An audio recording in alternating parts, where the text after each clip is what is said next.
This is the Mobile Tech Podcast, brought to you by worldpodcasts.com. Now here's your host, Tech Girl, Miriam Joie. Hi, and welcome to the Mobile Tech Podcast. I'm your host, Miriam Joie, and today is Thursday, November 14th, 2019. My guest is Hayato Huseman. Did I say that correctly? Yeah, pretty close. All right. Well, Hayato is with Android Central. You're the video director, correct? Yeah, we don't really have official titles necessarily, but I guess that's basically my role. I at least in North America, I'm basically the only video guy. So the resident video guru. So the reason I have you on today is not only because you're awesome. Everybody knows that who's ever met you, but it's because you and I were both at the Moto event, and we were able to see and play with the phone. And obviously that's the big news, the new Razr phone this week. So I want to talk to you about that a little bit. And then of course, on top of that, Apple dropped a new MacBook Pro 16-inch. And I know we're both Mac users, so I'm sure we have a lot of feelings about that, right? Oh, absolutely, yeah. All right, so let's get started on the Razr. What is your initial thoughts? You got there, of course you're doing your job, but at the same time, you've got some thoughts, right? Yeah, I mean, I don't know how much we want to jump into it right away, but I went into the event not really expecting to love the phone. I figured I would like the hardware, but the rest of it, would be kind of whatever.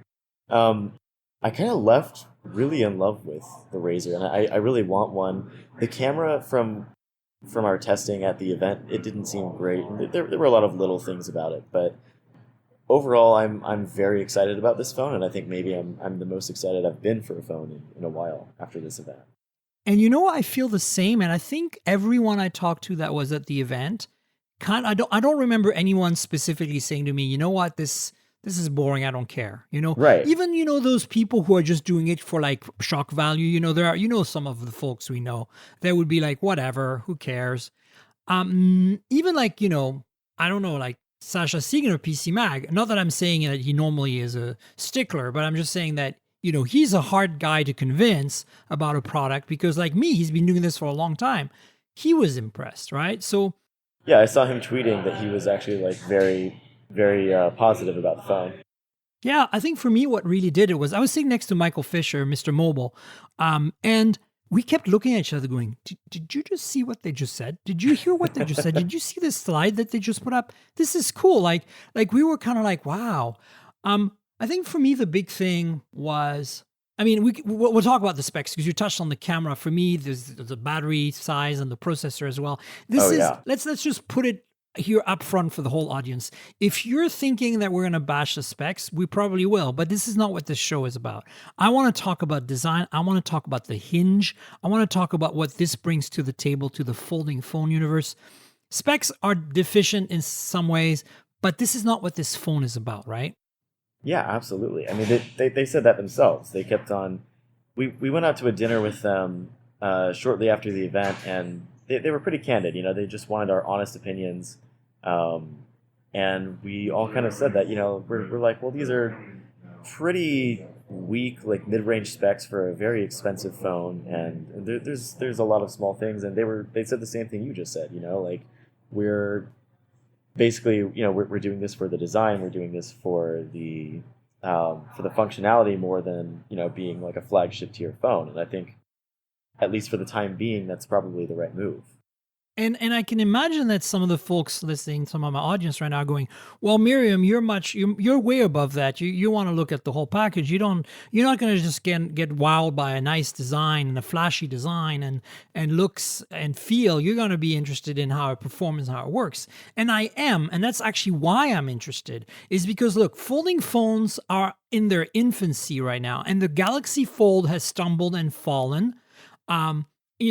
People could argue that, well, it did ship and it's available, but, I've had a few people that I know that, at least in the journalism world, the media people, YouTubers, etc., who have had their phone for just 3 days and did eventually start seeing some noticeably like some small defects on the screen from fingernails or whatever else. So it's definitely a fragile device. And obviously, Samsung knows this because they have like a whole plan for you to get your screen replaced and stuff.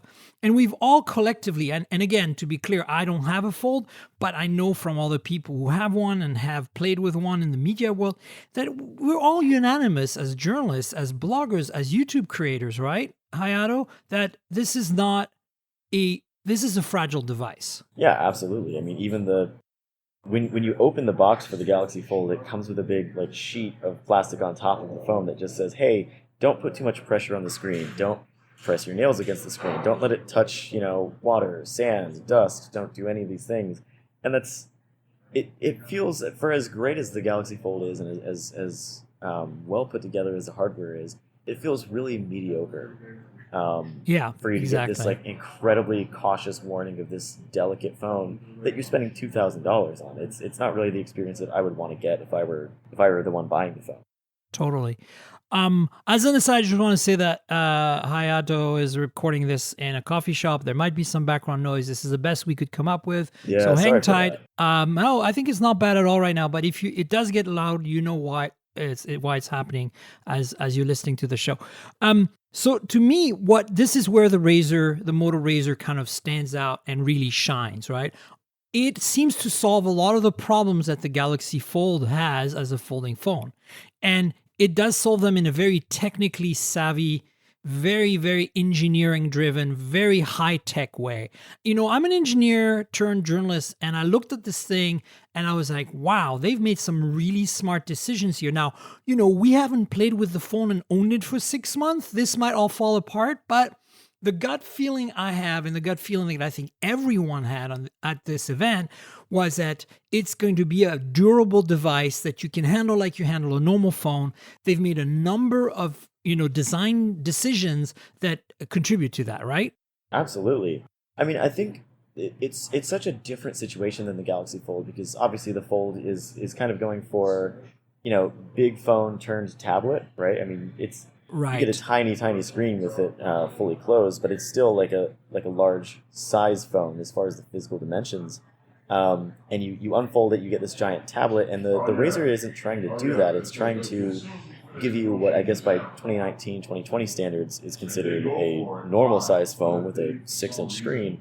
It's giving you that, which can then fold into a smaller size that fits in your pocket. So they're very different approaches to the foldable design, but I think Motorola really nailed some of the fundamentals as far as hardware goes by giving it they called it a zero gap hinge. I've seen a lot of people say it still has a bit of a gap. The phone doesn't perfectly close shut. I mean, it's close enough, right? Yeah, I had no problems with it when I was holding the phone. Yeah. But have you seen when Michael showed it off, Mr. Mobile in his video, he showed it off really well with the way that the screen actually contorts under the glass. You can actually, when you're closing the phone, you can watch a bit of the display sort of move under the glass or under the plastic. Yeah, there's a number of things they did in this hinge design that's really different than anything we've seen before for folding phone. We only have really 2 points of reference, which is, Huawei's Falcon Wing hinge, and then we have the Galaxy Fold. Now, we know the Fold doesn't close perfectly flat. There's a gap. This closes pretty much close to perfectly. Yeah, it's but much closer. The way they did it is interesting because it creates like a teardrop shape in the fold area. So the display's, kind of fold radius is pretty high, meaning that it doesn't get pinched, and it kind of like fits into this space. And then because it can't really fit fully in space when closed, as you said, the display itself slides into the chin because, we didn't mention this, but I'm sure by now, those of you who are listening, I know that my audience is pretty tech savvy. You've seen photos of this phone. It has the iconic Razr chin of back in the day. So it slides into the chin. It's very subtle. It only moves like a millimeter or two into the chin. But I think all this contributes to what happens is when you open the phone, the display is actually stretched tight over the structure that it's on. And on top of that, where the hinge is, where it collapses into this teardrop shape, are these little supports that slide in underneath. You don't really see that, but they showed us an animation during the briefing that shows how that works. And the end result is that you can tap anywhere on the screen and there's none of that give you get with the Fold.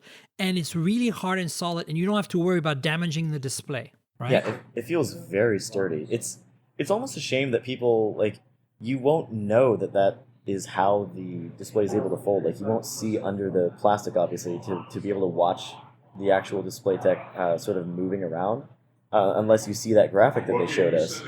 And I think that graphic is so neat, and it just shows how mature the design is, and I think more people should see that. But of course, you pick up the phone, that's not going to be like physically evident.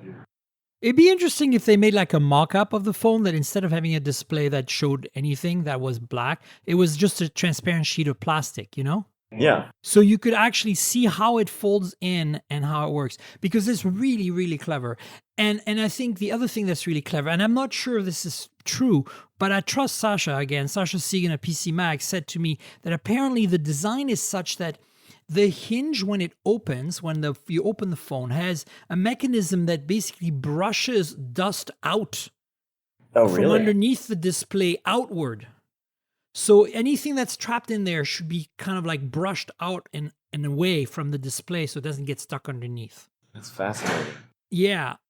I think one of the other things that makes the Razr so interesting compared to some of the, I guess, the two other foldable phones we've seen, the Razr is actually water resistant, and I don't know to what degree. I don't think it has an IP rating. Well, they said splash resistant, which I think is more like rain and, accidental like drops. But I think that's all but it it needs. is impressive. Yeah. I mean, it's interesting to me that even when we pressed as media, we ask hard questions like, how many close and open cycle have you measured on this? Like, how have you tested it? They said they tested it extensively, but they wouldn't give us any numbers. And they basically kind of came out guns blazing saying, we're very confident nobody's going to have any issues with this phone. You know what, though? I love that. For somebody to do that after the Fold, that takes some serious balls, and I believe them. I know that Moto has the know-how to do this. It's also a much smaller design of a hinge and of a folding display than the Fold, of course. So, it's a tiny little closed up flip phone that turns into a full-size normal Android phone, basically. So yeah, I think this is what blows my mind the most about it. And the other thing, Hayato, and I'd love to hear your feedback on this, is the tactility of the whole experience. Like, we all know what a flip phone feels like, at least for those of you who had one or at least have touched one once in your life. It's a very satisfying experience to open and close that thing, especially hanging up, right, when you close the lid. Oh, yeah. And while the new Razr is not quite as snappy as the original, because you have to be a little more careful with that display to not bend it too fast, I guess. It still has spring loading, and it feels like you're opening and closing a flip phone. And it's hard to explain. I think part of the experience on this phone is touching it, feeling it, handling it, right? Absolutely, yeah. I mean, you look at it and it looks neat. It's visually interesting and whatever, but that's not going to get people into the stores necessarily. Or at least it's not going to get people to buy them. But once you get it in your hand, it really does. Flipping it open, because I mean, you saw mine. I brought the Razr V3 from 15 Yeah, you brought years the ago. original, yeah. Yeah. And holding them side by side and just kind of flipping them around. Flipping the new Razr open feels almost exactly like the old one. Flipping it shut is much softer, I would assume, because they're trying to sort of protect this full display kind of thing. So it's a much softer closing action, and it's not quite as satisfying, but it's still so much better than, you get off a phone call, you're angry, you want to get that out, and on a normal phone you have to just kind of look at the screen, search for the red button, tap that. It's not satisfying. Yep. This one you still you get that tactility. Indeed. And the other thing to keep in mind for those of you who are wondering, this is exactly the same thickness and height as the original Razr. The width is wider. So it's about 2/3 of the width of a modern flagship. So take like a Galaxy S10 Plus or a Pixel 4 XL or an iPhone 11 or, basically a large 6.4-inch screen today. That's roughly the size of the phone opened up, but 2/3 as wide. So Yeah. it's or 3/4 as wide. In fact, I don't know if you were there for that one, Hayato, but I brought the Xperia 5 from Sony that we discussed on last week's show, Yeah. and that's a 21:9 aspect ratio like the Razr. And in fact, the Xperia 5 side by side with the Razr, if the Razr's open, is exactly the same Oh, footprint. really? Yeah. Yeah. So the Razr is 6.2 inch and it's 21:9 aspect ratio, but the Xperia 5 is 6.1 inch at 21:9. So they're very, very close. That's awesome. I mean, Yeah. I think with that in mind, a lot of people still kind of think, why do I need a normal size phone if it's the same size as something like an Xperia 5? Why do I need a normal size phone that then folds to be smaller? But then, a lot of people have different size pockets where they put phones in I know. things that are not pockets. Maybe you put it in your like little car, like your center console in your car or something. It I just mean, I makes think it for a lot of people, if you look at how people used to put their phone in their pockets, like smaller pockets, it's impossible to put a modern phone in a small pocket. absolutely. And then, there is like purses and I mean, all these other things. And there's something to be said about your display always being protected, basically, when the phone is shut. Um, and then, in terms of build quality, this hinge feels unbreakable. The whole phone is basically made of 3 materials: stainless steel for the hinge and the chassis and the frame and the structure, glass in the front. So if you close the phone, the front flap is covered in glass, and the back flap is covered in this plastic resin. They call it resin. It's probably some sort of polycarbonate, and it's basically wraps into the chin. So the chin is the same material as the back piece. And it's actually kind of cool because when you hold it, if you're typing on the keyboard, like when it's open, you're typing on the QWERTY keyboard on the display, the chin gives you a place to kind of hold on to the phone in this really nice ergonomic way.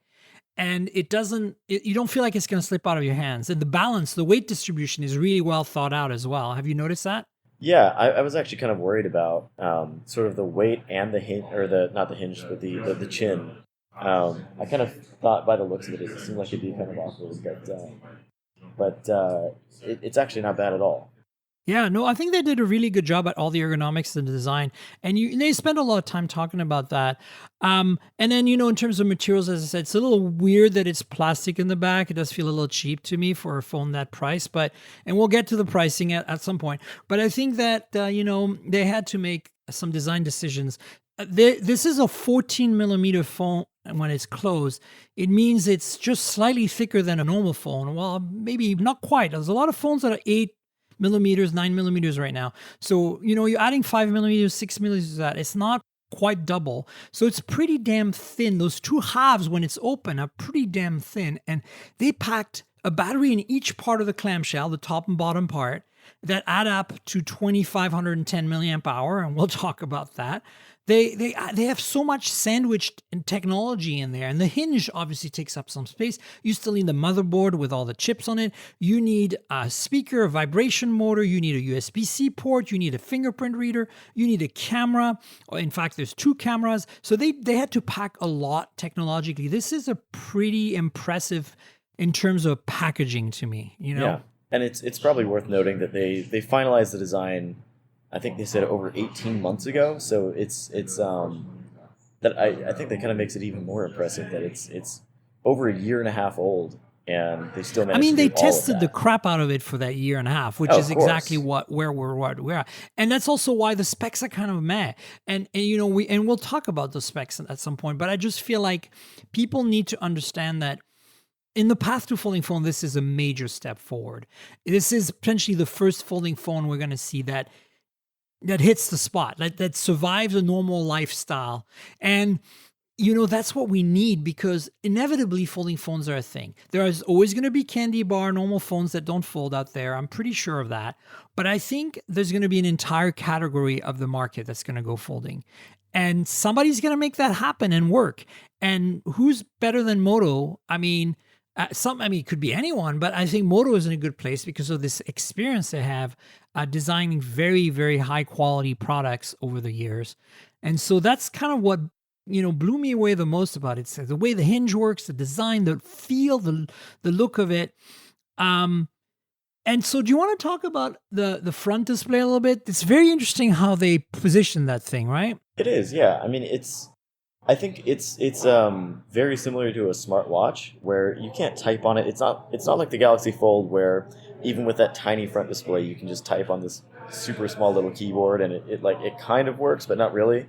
I feel like they made better, like they acknowledged that there's not a whole lot you can do with a much smaller screen like that. So you don't type on it. It's more of almost like a dedicated screen for Moto display where you get notifications in, you can control music playback, and you get like little quick responses that you can tap to send. But then you can also use it as a viewfinder for the camera, which is kind of neat. I mean, it gives you a little visual cue to smile if you have that setting turned on, or otherwise you can just have the entire view of the camera turned on. And it's just like it's a really cool use for like a cramped space that doesn't feel like it would be very useful. It's interesting that you bring that up because I've reviewed a lot of the Moto phones for Geekspin, and when they're in that sleep mode or whatever, that always on display mode where they're sitting on your table and they're just showing the time. And when a notification comes in, they wake up and show you the notification. It's exactly what they've replicated here in the front. Yeah. And it can be used as a viewfinder for the main camera, which is right below the front display is the main camera. You can use it to take selfies. So you can take selfies with the good camera, basically, not the crappy little camera that's inside. That's more for video calls. And so that display is a viewfinder. It's a notification area. You can do quick replies. You can, sort through notifications. You can tap on one, and as soon as you open the flip, it brings you to that app, that kind of stuff. And I didn't get a chance to play too much with the software, but I really appreciate that Moto spent some time working on that user experience, and you can tell they really dog-fed that experience. You know what I'm saying? They tried it internally, and they really tested it with real users, right? Yeah. I mean, it really just, it feels very well thought out. Like they've definitely, at least from the short time that we got to spend with it feels like they've kind of thought of everything that you would use that screen for. There's nothing that you don't need. And people have been asking about how things like Instagram would work with the front screen. You're not going to use Instagram on that front screen. No, you're not going to use it. It's just going to be a notification from Instagram, and you're going to tap on it to reply and whatever, right. And then you open the phone, basically. But I think that's exactly what you need, right? Because it's not like the Galaxy Fold, where I think with the Fold, it's super neat, right? You get this tablet that just fits in your pocket very easily. That's awesome. But I found that form factor doesn't really work for me. It's too small and frustrating to use when it's shut. But then when you open it, it's way too big for one hand, and it's right. Just a very clumsy interface. With this phone, with the Razr, you unfold it, and because it just feels like any other phone, it feels very natural to use. You're not compromising from a phone that's like too small to suddenly a phone that's too big. You're getting exactly the right kind of shape and form factor. Exactly, and you're actually getting a completely normal Android experience. You don't have to worry about apps not running properly, other than it being 21:9 aspect ratio, basically. And that's been done before, like the Xperia phones. So I mean, basically, it's just a phone at that point, which is what makes it so amazing. And we were talking about how the display is so flush and tight when it's open. I noticed that most phones, when they were fully open, had very little of that crease you see on the Fold. I mean, it was there, but it wasn't nearly as obvious to me. And I think it's that design where they kind of stretch the screen when the hinge opens to be, kind of fully taut. I think it's interesting. Yeah, it feels very sturdy, and it definitely. I mentioned that in my video too. Like, there's almost no visible crease. It is there, but it's so subtle compared to like the Galaxy Fold. If you look at it dead on, like perfectly straight, you don't see a crease. But at any slight off angle, it's so apparently there. It's just in your face, absolutely. And that's not the case with the Razr, which I think is great. Yeah, in my video, I actually held the phone kind of in the light and back and forth, and at least on that one phone, in that one situation, you really couldn't see it. Yeah. So it was interesting. So we talked about the cameras. You actually started by saying, the camera is very ho-hum, and that's what I wrote in my story as well, my Geekspin hands-on. Look, the reality is, maybe we can switch to talking about the specs, because, I mean, It's a 16 megapixel, which as if you follow phones like we do, like us media people do, and perhaps yourselves as listeners, because I know you're tech savvy folk listening to the show. You know that 16 immediately like raises a lot of questions. 16 megapixel is not a commonly found resolution in a modern phone of 2019, in the sense that it's usually 12. And as soon as you see 13 or 16, you know they're older sensors with small pixel sizes. Yeah. Of course, modern phone is either 12 or 48 or 64 or 108 now, basically. And those are sensors that bin 4 pixels into one, so that they're kind of cheating in a way, but cheating in a very intelligent way. So a 16 is really like, and sure enough, this is the same sensor. I can't remember what the IMX model number is from Sony, but it's the same sensor that was in the OnePlus 6 and OnePlus 6T. Is it the 586? 586 is the super nice 48 megapixel one. Oh, that's right. That's right. This is something else. But the point is, it's the same sensor as OnePlus 6 and OnePlus 6T.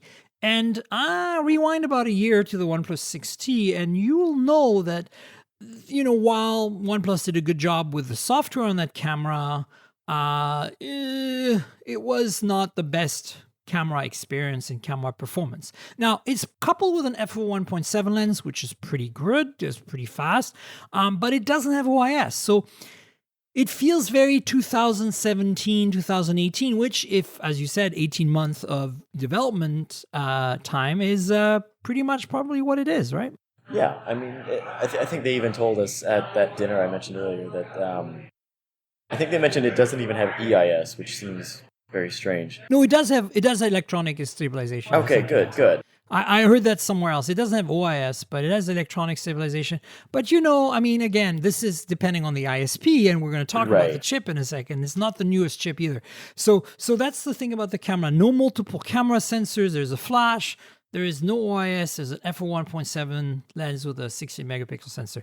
The good news is you can use that for selfies, so it'll look better than usual kind of crappy selfie camera, although most phones now have decent selfie cameras. But there's also a 5 megapixel f/2.0 camera when the phone is open inside a tiny little notch at the top of the main display, which is also where the earpiece lives. So that's more for video conferencing, like if you're doing a Skype call or like, whatever it is you might be doing. Pick your poison as to your favorite messaging app. So that's interesting. I actually thought they wouldn't have anything on the inside, Yeah, I mean, the phone's been leaked like crazy over the last few weeks. I think even months. I think that notch has been in every leak, so we kind of knew to expect it. So I kind of figured there would be a camera. It's tiny too. It's not really a big deal. Yeah, it's. I mean, I don't know. Maybe I spent too much time with phones that have notches, but I didn't notice at all. Like it didn't bother me. Yeah. But yeah, I think it's very much just, if you want to take like a higher quality selfie, you should just close the phone and use it that way. But if you're just video conferencing with maybe Duo, Skype, whatever else, it's perfectly serviceable. Yeah, totally. Then in terms of battery, I said it's 2 cells that are one in each half of the clamshell of the phone, each half of the phone. And together they have up to 2510 milliamp hour, which is on the low side. But very low side. Of course, that all depends on the processor and the screen time. If you use the external screen more than the internal screen, then you might get a little more mileage out of it. But, again, yeah, that's the problem. Especially because, and I'm finally going to get to this, the Snapdragon 710 is the processor. Now, it's not a bad processor by any means. This is basically the detuned, the slightly lower end version of a Snapdragon 845. So basically, they took an 845, they crippled it a little bit, they made it into 710.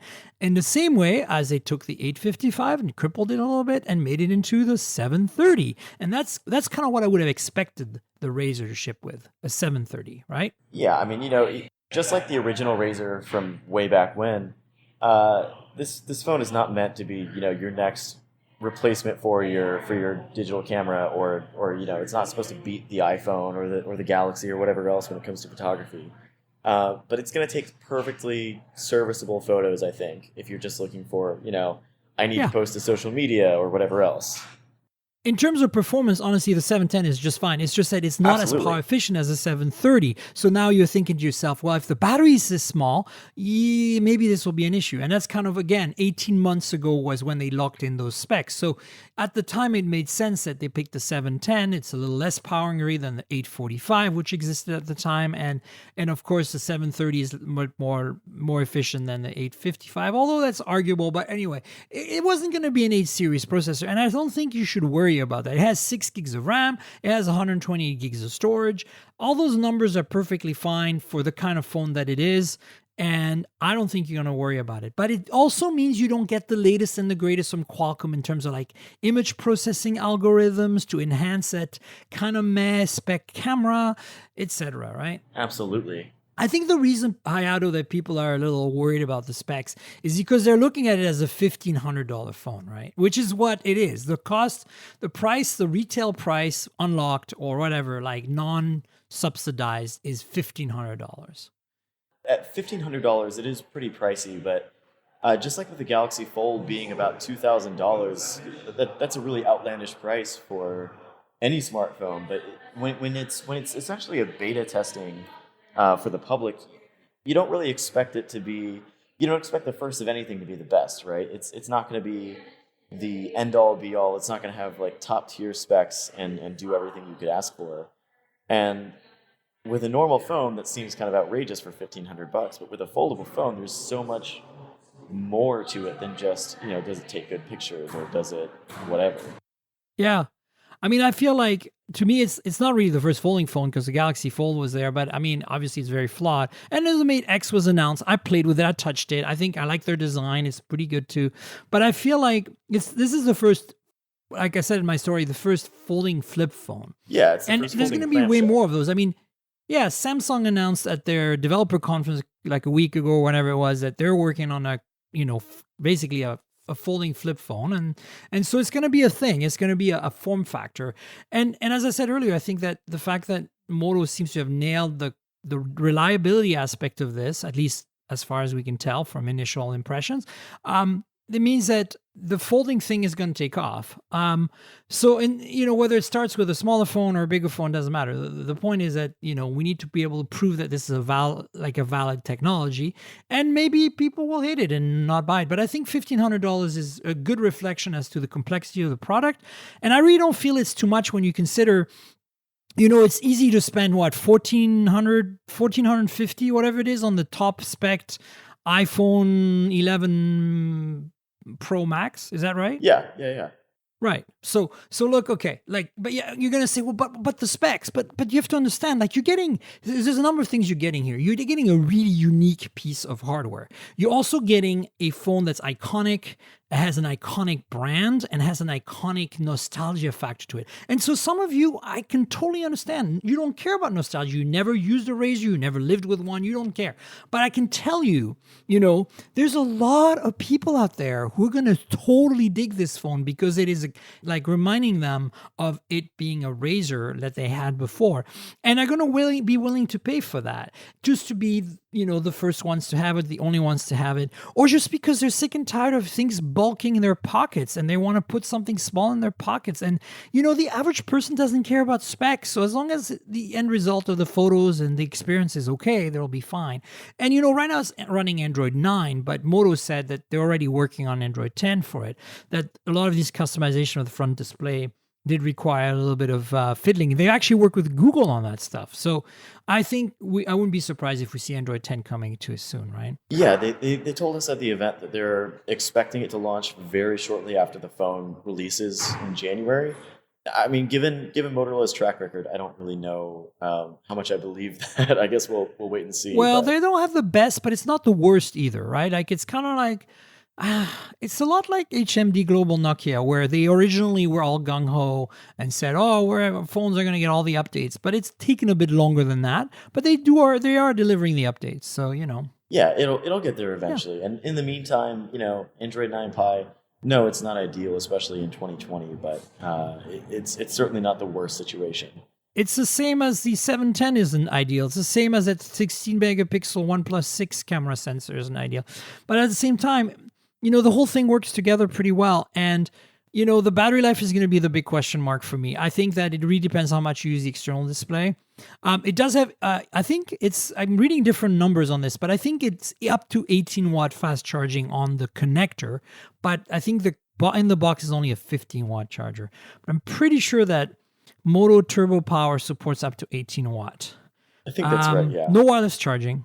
No headphone jack, of course. There's, however, some earbuds in the box, I think.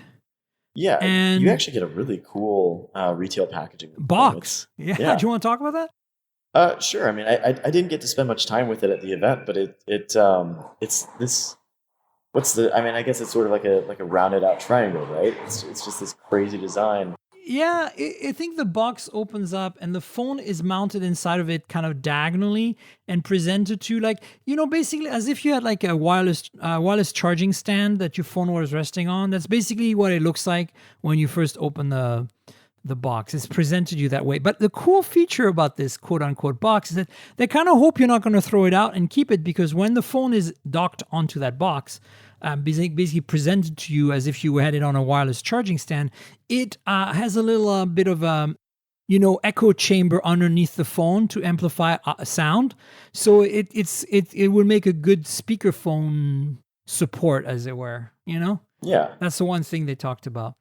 And there's a headphone jack 3.5 millimeter adapter in the box as well, so you're not complete SOL. But yeah, nothing fancy here. The fingerprint reader is right on the chin. And it's just your standard capacitive, done a million times before. Very reliable today, very fast today fingerprint reader. Did you mess with that at all? Did you program your finger onto it? I didn't program it to my finger, no. Did you? I did. It's super, super fast. And I don't know if I've just kind of forgotten what it's like to have a good fingerprint sensor. I think you've forgotten. Pixel 4. Yeah, I think you've forgotten because it's been fast on a number of phones for a while now. Yeah. It is very, very good though on the Razr. I'm not going to say it's better than any particular phone, but it felt very good. It's very quick. It's snappy. It gives you a little bit of haptic feedback when when it reads your thumb. The haptics are cool. Pretty bad on the Razr. Honestly, they're not very good. But that was surprising because so the chin is there for of course for nostalgia, but the chin is also there because of the fingerprint reader, the USB-C charging port, the speakers in there, and has apparently a bit of a speaker cavity for sound quality, and then there's probably the vibration motor in that, and of course all the antennas for all the LTE bands and all that stuff. So that's kind of what the deal is. So $1,500, Verizon exclusive in the US, pre-orders on December 26th, ships on January 9th. Now, the rest of the world's getting this phone as well in some markets and many markets, and it's going to be potentially sold unlocked in some markets. I don't know the details. Moto didn't share that with you, but if you want one in the US and you're in the US, you're going to have to fork money to Verizon and Verizon only to get it at the tune of $1,500 on December 26th to pre-order to get it on January 9th. But there's another but, and I think this is the key. A lot of people are looking at $1,500 and going, no way, look at these specs. But Hayato, tell everyone how much this costs a month. So, because Verizon does monthly plans, and that's how most people buy their phones in the US. Yeah, I mean, it certainly makes the blow of something like $1,500 easier. The phone is selling for, I think it was $62 or $63 a month through Verizon. Yeah. It helps. So that's still that's almost the price of a monthly plan. It's a lot of money, but for a lot of people, $60 is nothing a month. Yeah. Especially when you consider that your phone is your main tool. It's the thing that all of us need and want and have. And so I can see some people being at the end of their 2-year contract going, screw it. I had a Razr and I love it. I want to go back to that experience. $60 a month, off we go, Yeah, and I think more people than we expect are going to do that because there's just such a strong nostalgia pool. And like you said earlier, nostalgia isn't everything. Not everybody has it. Maybe people that are younger than either of us never used a Razr and never used any flip phone, so they don't care. But with the Razr, I mean, I've been telling people. I went out to lunch with a few of my friends and from the industry, but then they brought some of their personal friends who know nothing about tech, and we told them what we've been up to this week, and they couldn't wait to watch our videos and to look up this phone because they want to see what the Razr is in 2019. Yeah.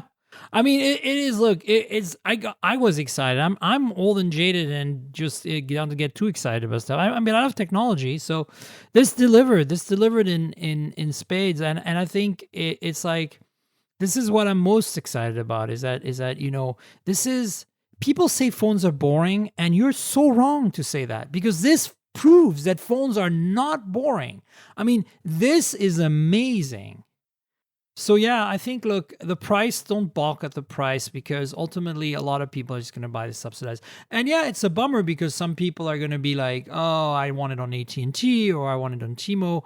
And this is actually an interesting thing that it does not have a SIM slot. So, I said 6 gigs of RAM, 128 gigs of storage earlier. It obviously does not have micro SD. Like to be clear, never mind, right? That's pretty standard thing these days. But it doesn't even have a SIM slot because it's purely eSIM. So if you buy this from Verizon, not only do you have to, pay it off to be able to get it unlocked by Verizon, but then you have to find an operator carrier that supports eSIM, which I think most US carriers do, but it's still a long shot for some people, right? Yeah, and I think a lot of that is dependent on not even just the carrier, but the specific phone as well. Like I looked at my Pixel 4 earlier today, at the eSIM setting, and you can use AT&T, Sprint, or Google Fi. But if I'm on T-Mobile, I'm out of luck. If I'm on any kind of prepaid MVNO, I'm out of luck. So even though pretty much every U.S. carrier supports eSIM, I'm not sure exactly what the Razr specifically. I mean, yeah, it's going to be really interesting. If you bring this phone after you bought it outright from Verizon to a T-Mobile store, what they're going to do about it. Like they might say, sorry, we don't know what to do, right? And that's the challenge. And I'm actually not a big fan of eSIM. I know how Bader and a bunch of other people are like eSIM, all the things. And I'm like, no, like you do not understand. You lose the ownership of your phone because it's really about software becoming, it's software programmable. So at that point, you're going to say, well, it's really great. It's flexible. It's like nobody needs a physical SIM to be shipped to them. But you lose this ability, like when you're traveling the world, to just slide a SIM in there and you're on the network. That's it. Yeah. Like decoupling your identity on the network from the phone is a huge deal. And eSIM kind of breaks that, even though technically it's basically it's a virtual SIM card. Like it's definitely still a SIM card, but it's a SIM card in software. And I get it. I get that's progress and that's the future, but it removes that standard that we have worldwide right now, which lets you walk into any place in the world. And if you have a phone that supports the bands, for it to just work, Yeah, I mean, I suspect that a lot of the reason they went with the eSIM only option was probably pressure from Verizon. I'm sure Verizon loves that you can't easily and just reliably use this on any other carrier. It is actually the first phone I know of now. There are lots of smartwatches that are eSIM only, but I believe is the first phone that I've ever covered that is eSIM only. Yeah, Bader was saying the same thing. I think that's true. And so the other thing to keep in mind is that if you look, I'm planning to buy this from Verizon, somehow get it working on another operator, that there are a lot of bands missing for T-Mo and AT&T. So even though this has a lot of bands, because, it's a global phone, it is optimized for Verizon in terms of which LTE bands it supports and all that other stuff. So just keep that in mind. It's definitely going to be, I'm sure it's not going to be an exclusive forever on Verizon because that's the days of exclusive these days are they generally drop off after 3 or 6 months or something, right? So, yeah. I think I did hear, though, that the phone is going to be exclusive to Verizon for life, at least in the US. Oh, really? That's crazy. That sounds like back in the days of the iPhone or something. It's okay. Moto will do a version 2 of that phone next year, and maybe that one will be unlocked or something. Who knows? I hope they sell another version somewhere else. At least an unlocked version would be nice. I hope they do too. I like my first ever smartphone was like the iPhone 3G, and I remember we were on Verizon back then, and I begged my parents to switch us over to AT&T so we could get it, and I don't see people doing that for the Razr in 2020. No, it's not going to happen. So yeah, all around, I feel like there's a lot of good vibes about this phone. It's very interesting. I went into it being very like, yeah, let's see what this is about. And like, I didn't expect too much, to be honest with you. And I came away like, wow, this is a pleasant surprise. This seems like a well-sorted phone that really works. And again, these are first impressions. Hopefully there's not some kind of disaster flaw here that makes, the folding phone take a step back again. But I feel this is the beginning of something good, Yeah, absolutely. Yeah. I would love to see more from this form factor. Despite all the flaws, because there are some flaws, especially in terms of specs. Yeah. I want to switch gears and talk about the new MacBook Pro, the new MacBook Pro 16, because Apple, while we were all busy covering the Razr, Apple just said, hey, here's a new MacBook Pro 16. It's everything you ever wanted in a MacBook, except for maybe expansion. But I'm a big fan of USB Type-C and Thunderbolt 3, so I don't care. What's your thoughts? Have you followed a little bit? Have you played with one? I know that I saw one today very briefly in the hands of another journalist. Oh, did you? Yeah. It's basically a 16-inch version of the 15-inch MacBook Pro, but they did a lot of changes that are pretty much what people wanted. There's a completely new keyboard design. There is obviously a bigger display and a very similar chassis, much improved thermals so that it's going to perform better, especially when it's running at full throttle, full thrust. And then it has, let's see, I think that's pretty much it. Maybe a bigger battery. I think it's almost the maximum that is allowed on board an airplane, the size of the battery. Really? It's like just below that. Yeah. It's 100 watt hours. 100 watt hours. Thank you. So yeah, what are your thoughts on this MacBook Pro 16? Have you been following? Have you read up on it? Are you excited because you're obviously a professional video guy and you have now a new tool potentially, right? Yeah. So it's kind of funny. I woke up. Was that this morning or yesterday morning when they announced it? It was yesterday. I think that was yesterday. Yeah. So I woke up yesterday morning and I was sharing a room with Bader, and he was up before me. He goes to take a shower. He gets out. I'm just barely awake. All he does is pop his head out of the bathroom and just say, "No, you can't have one." But yeah, I've read up on it a little bit, and it's so interesting. It's such an interesting release because it's so unusual to see Apple sort of listen to feedback, right? Yeah, and backtrack on things that, a couple of years ago they swore this is the next big thing, right? You have the butterfly switches are gone, and the escape key is real again, and like all these nice things that would have been really, really simple to avoid in the first place. I don't know. I mean, I guess they had to try, and it clearly didn't work. But I'm excited.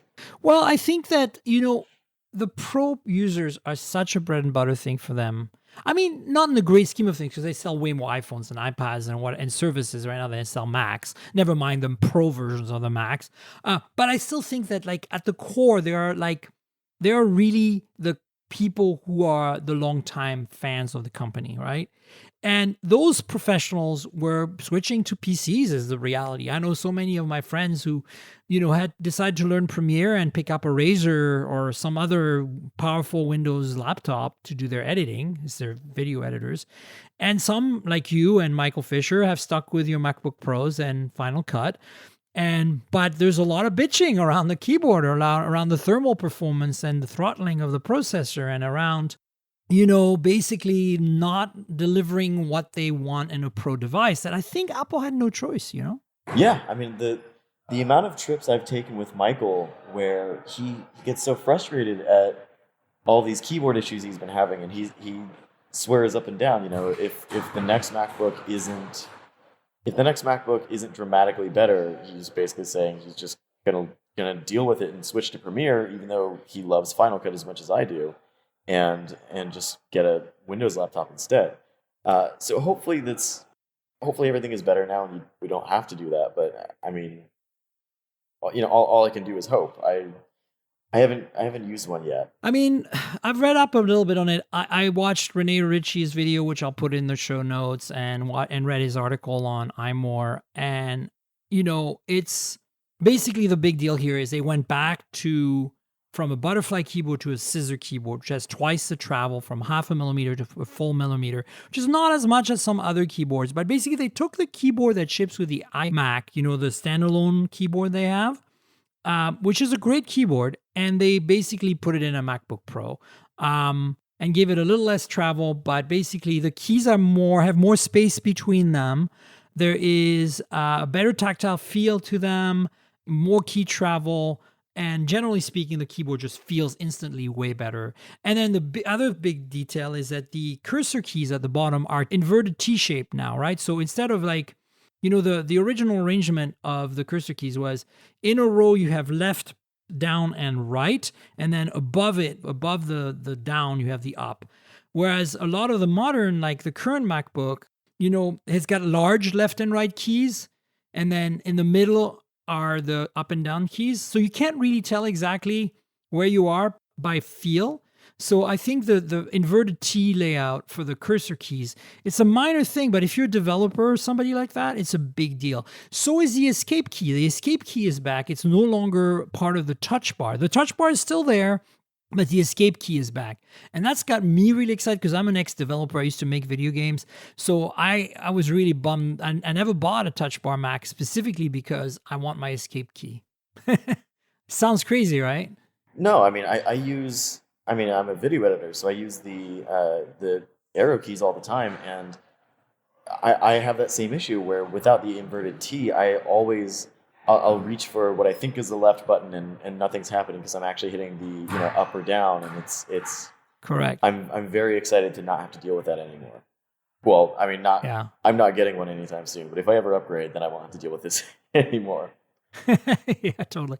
So yeah, I mean, look, I think I'm excited about that. I'm also excited about the screen is a bit bigger, a bit higher resolution, a few more dots per inch. I think 220 to 226 pixels per inch, not really that much more res, but less bezels, bigger screen, and a similar chassis. I think the chassis is just slightly bigger, but not by much, almost a millimeter thicker, like 0.7 millimeters, which is nothing.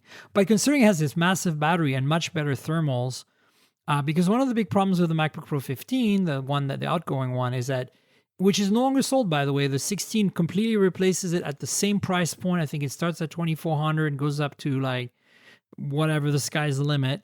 The $2,400 one gives you, I think, a Core i7 6-core with 16 gigs of RAM and a 512 gig SSD.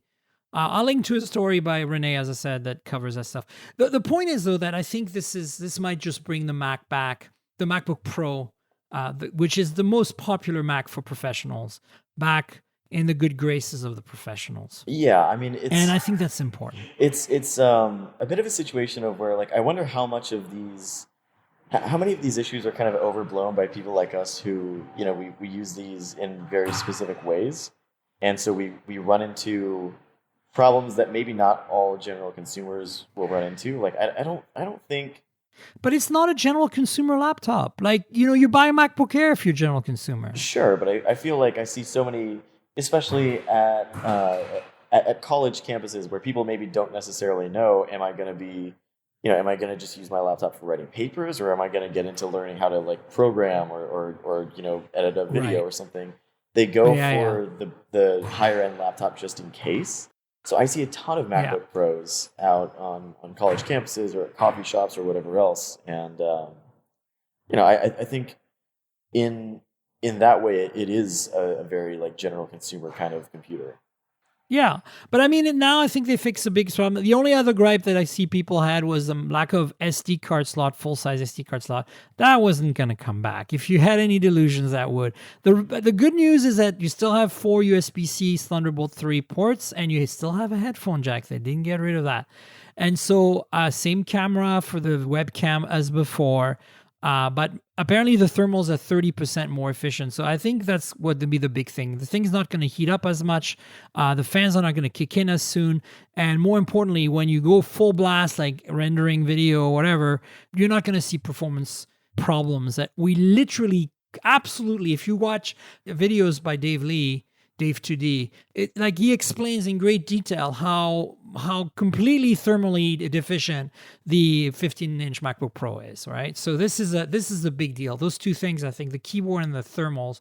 It's just nice that we get a nicer screen too. On top of that, a bigger res, higher size screen, right? Yeah, I mean, it feels like they're really just nothing seems like crazy new or groundbreaking with the new MacBook Pro, which is maybe why they didn't give it like a ceremonious, like huge launch event. I mean, it's even a 9th gen Intel chip, so it's the same chip as before, just with better thermals, right? Right, but I think that's for at least for now, that's all they really needed. Like you don't need to reinvent the MacBook, just make it work the way it's supposed to, and that's really all I can ask for. Totally. And I think the other big news here is that, the price hasn't changed. And this keyboard is bound to find its way to the MacBook Air eventually, when it gets a refresh in a year or so, hopefully. And then then everybody will be happy again. I'd actually want to see a new MacBook, the 12-inch, the small, ultralight, ultra thin, because that's what I have for my on-the-go work, mostly because I don't edit video at 4K, and I can do 1080p just fine on that thing. People are surprised when I tell them I can do it. It's actually surprisingly good at rendering video. It doesn't, it gets a little warm, but for a Mac that doesn't have a fan, it actually does okay. But 4K, forget it. It's not going to work. But I want another MacBook 12-inch or something in that form factor, but with a better keyboard and more, better guts. I want actually an ARM version of that. I want something that runs an ARM chip. And that's kind of my holy grail. And once Apple delivers that, I think I'm going to go to that for my mobile computing. I think that would be great from a battery standpoint, and from the idea that you could use maybe an LTE chip on a MacBook. But, exactly. But you would run into the same issue as with the Surface Pro X, where they would then have to kind of remake all these apps. But that's not an issue, Hayato, because Apple's done that transition twice successfully now. They've gone from the 68K processor to the PowerPC, from the PowerPC to the Intel chip, without a complete seamless transition, because they support emulation for a little while. They really get the developers on board, and people switch over really quickly. So I don't really think it's going to be a problem at all. Plus, remember, a lot of people just use the Macs with Apple's built-in apps. All they have to do is recompile all these apps as ARM apps. It's not like they're depending on another ecosystem of apps to do that, right? Like there's no, Adobe can take their sweet time. Microsoft can take their sweet time. Very few people, use Microsoft products on their Mac. And Adobe, if the creators want the laptop, then they're going to make it happen. That's exactly what happened when they switched from PowerPC to Intel. So I think if anyone can pull it off, and I think the reason Microsoft has such a hard time pull it off with the always connected PC, the AC PC, and the whole Qualcomm ARM-based PC world is because, there's just no traction on the developer side and the user side. Apple just makes that stuff seamless. I'm not worried about that transition at all if it happens. Yeah, I mean, I think it would definitely be interesting to have an ACPC version of the MacBook. I would love that. Yeah, that's kind of what I'm waiting for. But in the meantime, if you're looking for a Mac, like a Pro right now, and you're looking for a portable Mac, there's never been a better time to buy a MacBook Pro. This is it. This is your gift from Apple to satisfy all the issues and all the flaws and all the pain you've suffered for the last 2-3 years, potentially, possibly because of Jonathan Ives' overzealous focus on design, basically a form of a function, which I feel is kind of what happened with these Macs, Yeah, I mean, I think that's definitely true. I really like the butterfly switches on my current MacBook when they work. Obviously, they're full of issues, and I have a lot of keys on this computer that don't function. Yeah, I don't mind the tactility of them. I just mind the fact that they break, and that's, I think, the biggest issue for some people. Yeah, and that was obviously an issue of just making the thing too thin, and that also leads to too short of battery life. And I'm very interested in seeing how the new MacBook holds up as far as battery goes. Totally. So moving away from the MacBook into the final topic, and you brought this up earlier by mentioning the Sony IMX586 48 megapixel sensor. That sensor is on a lot of phones in 2019 because it is a great sensor. It outputs 12 megapixels, but it's a 48 megapixel sensor. It groups 4 pixels together into one super pixel, as it were, using a quad biofilter and a pixel binning technique. It's very effective because the end result is a 0.8 micron pixels, 4 of them. You get a 1.6 micron pixel in terms of gathering a lot of light for low light performance. Anyway, it's on everything, and various implementations of it are from decent to really good. And it's an important sensor in the world of smartphones. Well, the news is this week that there's a IMX 686, potentially the successor to the 586 from Sony. Now, the thing is, Sony teased it, but didn't tell us the resolution or anything. We have no idea what the specs on this sensor is.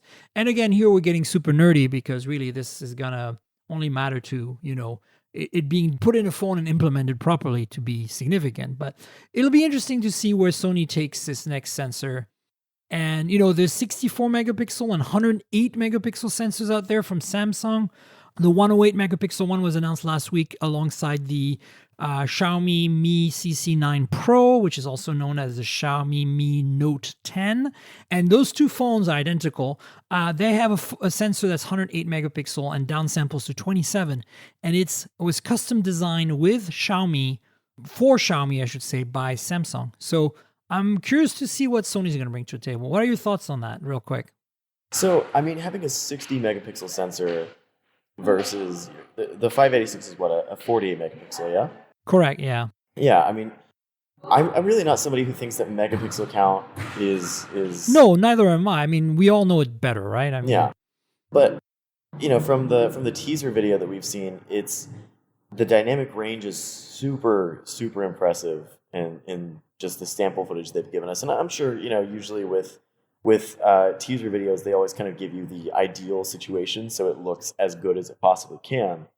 But from what I can tell, it's got fantastic dynamic range. It looks like it's very sharp, especially given, we're dealing with phone sensors here. It's not going to be as sharp as, say, like my Sony dedicated like full frame camera, but for 60 megapixels is a lot of information to work with. So especially once you're downsampling, there's so much information in this photo, or even in videos, I'm sure. I'm very excited to see what phones might have this. Yeah, honestly, we've seen samples of the 108 megapixel sensor on that Xiaomi phone. Yeah, and they look that was made great by Samsung, and it looks amazing. Yeah. So I think I'm bring it on, Sony, because this is an interesting war, and this is not a war of megapixels per se. It's more a war of what can we bring to the computational photography world in terms of hardware, like in terms of sensors and lenses and physical camera hardware, that will make computational photography work better, right? And that's really what this pixel binning is all about. I wouldn't be surprised if we start seeing, instead of 4:1 pixel binning, we start seeing 9:1 pixel binning next. That's going to be another interesting thing that could happen. And then, we divide by, instead of dividing by 4, you divide by 9. So yeah. We'll see what happens. And I think it's important to keep in mind that, no, megapixels aren't everything, but it's also not like they don't matter, right? Like, megapixels can definitely be helpful because more information is just more to work with. Like, that's never a bad thing. So, and that's what I'm saying in terms of computational photography. If you can throw more data at the problem and crunch through it fast enough with the ISP, you can get some good results out of it, right? Absolutely. But if you throw less data with the same algorithms, you're still gonna, garbage in, garbage out, right? So, of course, then the pixel sizes get really small, and then you get noise and issues like that. So, it's a compromise, and it's something that needs to be, kind of like balanced. And I'm gonna really curious to see what Sony will bring. So, stay tuned. There's gonna be more crazy megapixel camera news and computational photography news very soon from Sony and others, I'm sure, right? Yeah. I think this is also kind of why Google opted for just a 12.2 megapixel camera on the Pixel 4, because when you do have that much information to work with, one, it's just a lot more information for quick computational photography, but it's also like, because like you said, the pixels end up smaller, they don't seem to perform as well in low light. Like the Xiaomi phone with Exactly. the 108 megapixel camera, the photos in daylight are fantastic, and you can zoom in a ridiculous amount without losing any without losing much data. But at low light, it really, like at night, it just completely fell apart. The photos from that Xiaomi phone were not good, and there was this green cast over everything, because it had more green pixels in the sensor, so it just cast onto everything. There's this nasty color over all of the low light shots. Well, I mean, again, they're going to probably hopefully tweak the algorithms because, it's software. So, I mean, we'll see what happens. I know that ultimately, computational photography is going to continue evolving, and it's definitely going to bring more and more goodness to our phones. So I'm just excited. I'm like, bring it on at this point. Absolutely. So anyway, do you want to tell folks where they can find you on the internet? Yeah. So, on Twitter, at least, is where I'm most active. You can find me there at Hayato Huseman, Hayato Huseman. If you want to see my professional work, that's all over at AndroidCentral.com, or my video work that I'm actually pretty proud of lately for once is over at Android Central's YouTube channel. Yeah, I mean, really good video work. So you should all check it out. And definitely follow Hayato on Twitter, and keep an eye out on those great videos over at Android Central. You folks probably know by now where to find me on the internet, but if you don't, I'm at Tankgirl. That's TNKGRL on Twitter and Instagram. That is like the comic book character Tankgirl without the vowels. So yeah, follow me there. If you want to discuss this podcast, it's best to do it on Twitter.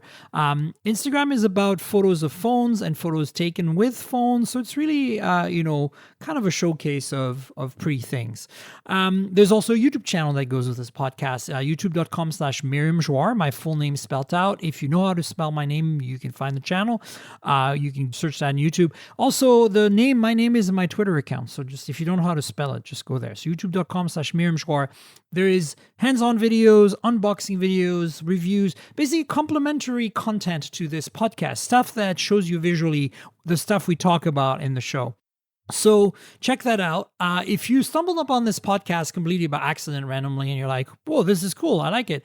The URL is mobiletechpodcast.com. We're also on all the major platforms like Google Podcasts, Apple Podcasts, Pocket Casts, Overcast, Spotify. You can subscribe on anything. If you're old school and you want the RSS feed, that's at the main page at mobiletechpodcast.com. So there you go. You have no excuse not to subscribe. Just like the YouTube channel, share that with your friends. Tell them about the channel, tell them about the podcast, subscribe to everything, like the videos, like the podcast. Please rate the podcast on the various platforms. Tell people how much you like it.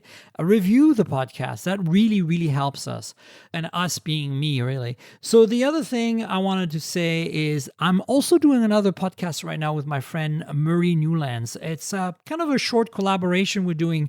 He's got an ongoing podcast called How to CEO. And in How to CEO, he basically discusses how to be a CEO, how to be an entrepreneur and do a good job at that. So he and I got together and decided, hey, how can we do this better? Although I haven't been a CEO myself, unless you count me being CEO of my own freelance/consulting work. I have been a C-level exec when I was at Pebble, so I've worked with a lot of CEOs. I've been in Silicon Valley for a number of years, so I have some experience in that. And so Mary says, come on the show, let's talk about stuff. And you're going to say, oh, what does that have to do with phones? Well, hang tight. This is what I'm telling you. Number one, we talk about a lot of things that are cultural and political that affects phones. Like we talked about the Huawei ban, we talked about Facebook and privacy, talking about Elon Musk and Tesla and stuff that I think is going to be of interest to this audience. So you should check it out for that reason. The other reason is an incentive for you to check it out. We're giving away some AirPods Pro. So if you want a pair of AirPods Pro, you should really check out my new collaboration, as it were, with Murray Newlands at How to CEO. So we're on various platforms, but the best way to get to it is through this URL, which I'll put in the show notes, just like I'll put the URL for the show in the show notes. It's murraynewlands.com/CEO. That's MurrayNewlands.com/CEO. And that's how you can get to the giveaway. So if you're looking for that iPods Pro giveaway, go to that URL and there's instructions how to get signed up for that. And before we go, I want to thank our sponsor, Audible. Audible.com is where it's at for audiobooks. If you like audiobooks, if you like reading, if you like books, maybe you can't read them. Maybe you're driving a delivery vehicle all day and you're stuck and you need to listen to books. Well, guess what? Audible's got you covered. They're the best for that. So I love their selection. They have a great number of books, especially books read by the authors, which I really like. It's really great to hear the actual author read their book. If you want to support the podcast, we actually have a special deal that's been going on for a while now, a 30-day free trial where you can keep the books at the end. And the nice thing about it is that it supports the show. It's audibletrial.com/mobiletech, the URL. That's audibletrial.com/mobiletech. If you forget, it's down in the show notes below. So if you want to support the podcast, click on that URL, sign up for Audible if you're not already a customer, and you can leave after 30 days and keep the books, but at least you'll support the show. Check it out. It's a really great platform. I love it. When I travel a lot, Audible's got me covered for audiobooks. So that's it, folks. Thanks, Hayato, for being on the show. Really appreciate it. Absolutely. Thanks so much for having me. Yeah, we'll have you again sometime, probably in a slightly quieter spot. Yeah, but look, I appreciate it. It's been a bit of a crazy punk rock week for us. We've been all super busy, so I'm glad we were able to make it work today. And, pretty exciting stuff going on. So if you want more exciting stuff, stay tuned for next week's show, folks. We'll have obviously another show then. And until then, cheers, everybody. Bye. This has been the Mobile Tech Podcast with Tank Girl, proudly presented by worldpodcasts.com. You can visit us online at mobiletechpodcast.com.